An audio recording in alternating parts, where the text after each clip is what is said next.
अस्सलाम वालेकुम रहमतुल्लाहि व बरकातुहू। मैं आसिया मदनी हूँ और हमारे प्रोग्राम जस्ट फिक्स इट में आज हमने यूथ इश्यूज़ के हवाले से एक बड़ा लाइट सा मौजू पकड़ा है जो कहने में भी लाइट है, फ़नी है, लाफेबल है, लेकिन इन फैक्ट लाइट नहीं है, और वो है वार्डरोब क्राइसिस।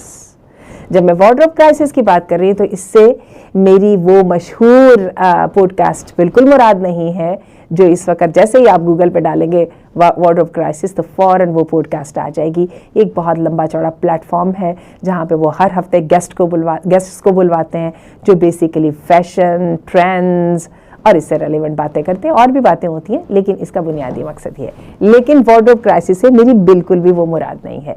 मेरी वार्डरोब क्राइसिस से मुराद क्या है कि जब किसी फंक्शन पे जाने की ज़रूरत पेश आती है या कभी कभार अच्छे कपड़े पहनने को दिल चाहता है तो एकदम शॉकिंग डॉन होता है हमारे पर, और वो क्या होता है कि मेरे पास तो पहनने के लिए कुछ नहीं है।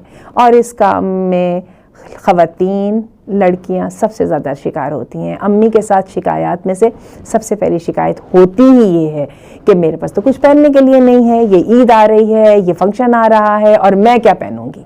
तो लाइए ज़रा थोड़ा सा इसके मसले के हल की तरफ आइए, क्योंकि हमारा program is all about fixing it है।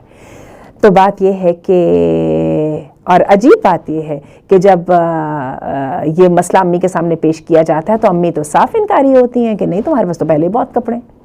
और फिर क्या होता है, वो जब रोना धोना ख़त्म हो जाता है और अम्मी कान से पकड़ के अलमारी के पास लेके जाती हैं तो वहाँ पे तो क्या है कि कपड़ों के गोले बन बन के पड़े हुए हैं और बहुत ढेर सारे कपड़े पड़े हुए हैं। लेकिन जब अम्मी वन बाय वन शुरू करती हैं तो हर बात पे होता है ये तो मैं पहन चुकी हूँ, ये जो है ये सही नहीं है, इसके साथ का दुपट्टा नहीं है, इसके साथ की कमीज़ नहीं है, ये ट्रेंडी नहीं है और ये रंग कोई पहनने वाला है वगैरह वगैरह।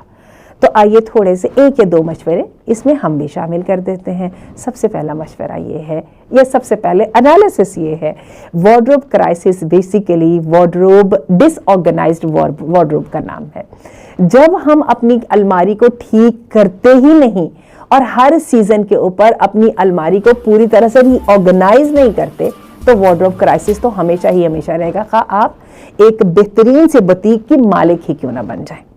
तो सबसे पहली बात यह है कि एक दिन वक़्त निकालें, और अम्मी को भी ये कह देना चाहिए चैलेंज कि 2 दिन लगाओ, सारी अलमारी के कपड़े निकाल के धो के इस्त्री करके हैंगर्स में लटका के मुझे बुलाना, तो उसके बाद अगली बात होगी। तो आपको हैरत होगी, बहुत सारी चीज़ें ऐसी निकल आएंगी जिनके बारे में आप सोचेंगे कि ये तो पहन लेना चाहिए था ना। और कहीं अगर अम्मी ने कह दिया कि खुद नहीं पहनना तो किसी को दे दो तो फ़र्क नहीं, ये तो नहीं ना फिर मैं दे सकती। मतलब ये है कि wardrobe crisis is not actually a wardrobe crisis, ये बेसिकली हमारी जम्बल्ड अप और हमारी कंफ्यूज थॉट्स थी। दूसरी बात ये है थोड़ा सा इनोवेटिव बनते हैं, तो लाइए थोड़ा सा मिक्स एंड मैच। वो जो रंगों के बारे में आपका ये ख्याल है कि ये कोई पहनने के काबिल है, उनको ज़रा ब्राइट रंगों के साथ, या अगर बहुत ही ब्राइट है तो उनको ज़रा सॉफ्ट कलर के साथ मैच कीजिए। बाज़ार जाइए, एक ज़बरदस्त सी अपनी इनोवेशन के लिहाज से, अपनी क्रिएटिविटी के लिहाज से शॉपिंग कीजिए। जो लंबी कमीज़ है उसके साथ कुछ सोच सकते हैं, जो छोटी कमीज़ है उसके साथ कोई और चीज़ प्लान करें। आजकल तो आइडियाज़ इतने ज़्यादा हैं कि जिसकी हद ही नहीं। तो ये है कि वो आइडियाज़ पुरानी चीज़ों पे ही फुलफिल करने की कोशिश करें। देखिए जो बाजार से मटेरियल है उसको भी ला के अपनी पसंद के मुताबिक शेप देना वो भी आप ही का काम है।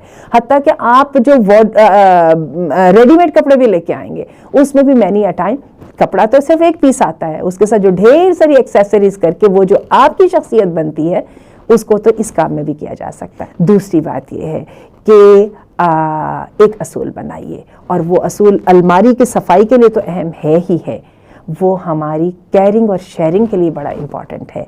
जब एक नया कपड़ा या एक नया सूट सेट कर दिया जाए तो एक पुराना सूट बहुत अच्छे तरीके से धो के, इस्त्री करके, पैक करके और इसके ऊपर लेबल लगा के उस कार्टन में रख दीजिए जो अम्मी ने लोगों को देने के लिए या गरीबों को देने के लिए रखा है। मैनी अ टाइम कोशिश कीजिए हम ऐसी चीज़ नहीं दें जो कि चीज़ बिल्कुल ही इस्तेमाल के काबिल नहीं है, क्योंकि आप इनोवेटिव हैं और आपका नए नए कपड़े पहनने को दिल चाहता है, तो कोई बहुत अच्छा सा सूट जिसको आप कई जगह पे पहन के और अब आप थक चुकी हैं या आप उसको मज़ीद पहनना नहीं चाहती, तो उसको बहुत अच्छे तरीके से अगर आप किसी को दे देंगी तो वो आपको दुआएं देगा और इस्तेमाल के काबिल चीज़ के ऊपर आपको अजर भी मिलेगा। तो ये काम भी एक बहुत अच्छा है। जूतों की भी इसी तरह ये बात है। और मैं आपको बताऊं, बहुत थोड़ी सी क्रिएटिविटी के साथ बहुत सिंपल से प्लेन से जूते और कपड़ों को बहुत ट्रेंडी और खूबसूरत बनाया जा सकता है। तो चलिए आइए अपने इमेजिनेशन को आजमाते हैं, अपनी फीडबैक और अपनी राय का इजहार